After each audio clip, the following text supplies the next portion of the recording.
Olha, eu gosto muito de ficção científica, e se você acompanha a Nova Tênis, você já deve ter percebido isso.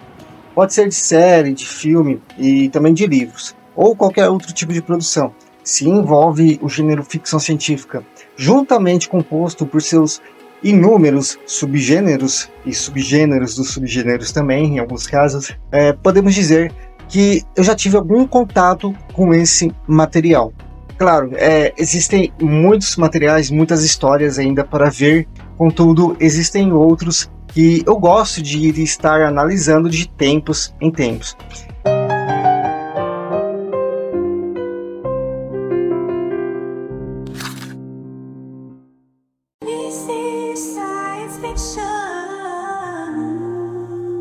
Se você é um pouquinho mais antigo aqui na Nova Atenas, já deve ter percebido que eu tenho um vídeo bem específico acerca do livro 1974, escrito nada mais nada menos por George Orwell.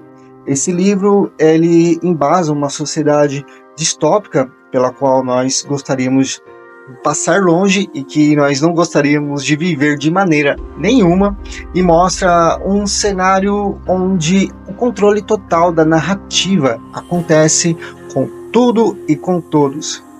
E no livro 1984, esse partido do grande irmão, o grandíssimo irmão, uma figura oculta e que provavelmente se torna o vilão principal de toda a história, nós vemos que ele, essa mesma figura oculta, tinha uma poderosa ferramenta nas mãos. Ou seja, essa ferramenta, ela não era palpável, ela não era material, era uma ferramenta muito mais metafórica e também imaterial.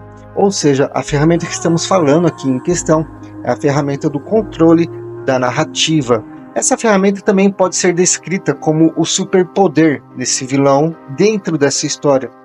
Até porque por meio desse superpoder e por meio dessa ferramenta, ele exercia todo o controle e toda a vilania que ele poderia estar colocando de fato em cima dessas pessoas. Essa ferramenta era usada para justificar um tipo de injustiça daquela realidade, e é a ferramenta que simplesmente comandava todas as regras do jogo. E ai de quem ousava se contrapor a essa ferramenta exercida pelo grande irmão. Analisando melhor, estamos falando então de uma ferramenta abstrata, como eu falei anteriormente. Algo figurativo, no sentido mais de conseguir controlar as coisas reais, situações reais e pessoas reais, através de algo que até dentro dessa história se mostra irreal. Essa ferramenta de controle da narrativa, ela tem um poder tão grande dentro da história que as pessoas a veem como uma justiça única, verdadeira e inquebrável, em outras palavras. E por mais que essa coisa de controlar a narrativa seja uma maneira mais figurativa e até abstrata também de controlar toda a história contada que nós temos contato aqui em 1984, isso tinha efeitos mais reais, mais danosos e consequências um pouquinho mais avassaladoras também, a partir do momento que as pessoas sofriam e apoiavam esse tipo de efeito. O que, diga-se de passagem, era ruim e prejudicial para todos os lados. Claro, menos para o grande irmão, né?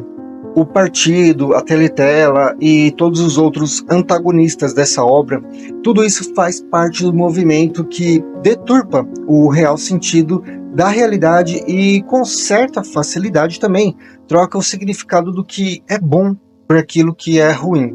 E, claro, qualquer semelhança com a nossa realidade é mera coincidência.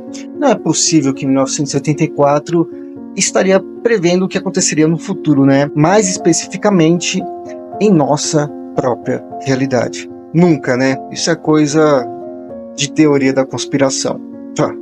Mas enfim, o resultado final e o intuito desse resultado final, através do controle da narrativa, era trocar praticamente e resumidamente o que é bom por aquilo que é ruim, o certo pelo errado e a ordem pelo caos. Praticamente era isso. Prova disso são os principais ministérios que nós encontramos dentro do livro. O controle da narrativa foi tão eficaz que eles conseguiram intitular uma organização como Ministério da Paz, mesmo que ele fosse diretamente responsável pela guerra. Ou seja, através da promoção, sustentação e incentivo de guerras, ele prometia manter a paz. Isso é, custe o que custar. Se a paz para o grande irmão significa o sacrifício de inúmeras vidas, então tudo bem, que a paz seja obtida. Isso significa então uma grande distorção feita por esse mesmo controle da narrativa. O mesmo acontece com outro ministério dentro de 1984. Esse ministério em questão se chama Ministério da Fartura, que na teoria é responsável pela economia, ok?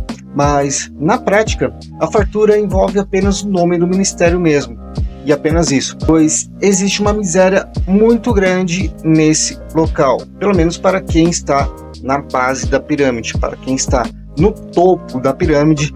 A palavra miséria foi praticamente excluída do dicionário. E novamente, repito, se você encontrar alguma semelhança com a nossa realidade através dessa obra, um clássico da ficção científica, novamente, é mera coincidência.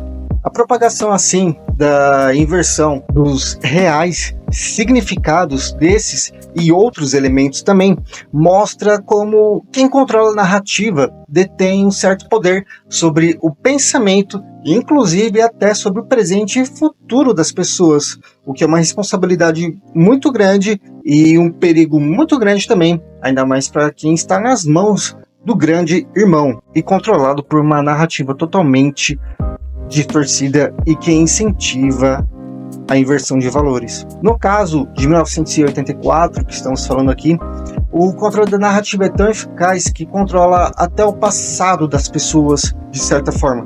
E embora pareça um paradoxo, algo contraditório e praticamente impossível, isso acontece uma vez que, com frequência, é dito que muitos não se lembravam precisamente de eventos que fizeram a história no passado. Imagina, alguns anos se passaram, pelo menos um evento muito grande e muito impactante ocorreu em determinada época, pelo menos 10 ou 15 anos se passaram e as pessoas não se lembram o que aconteceu.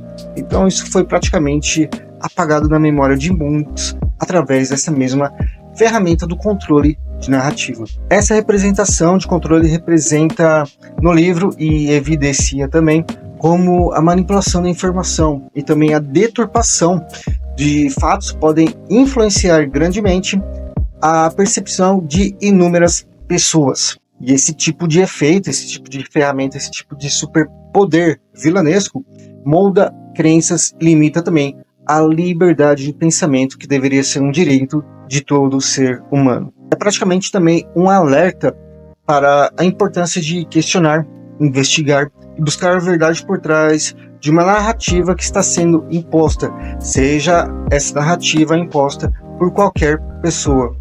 E isso serve também para que não sejamos vítimas de manipulações que distorcem a nossa compreensão da realidade. Praticamente é isso que nós podemos ver em 1984, escrito pelo lendário George Orwell.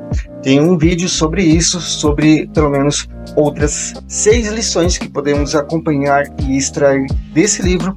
E eu espero que você clique aqui no link dessa tela final para ver esse vídeo, que ficou muito bom e muito completo também.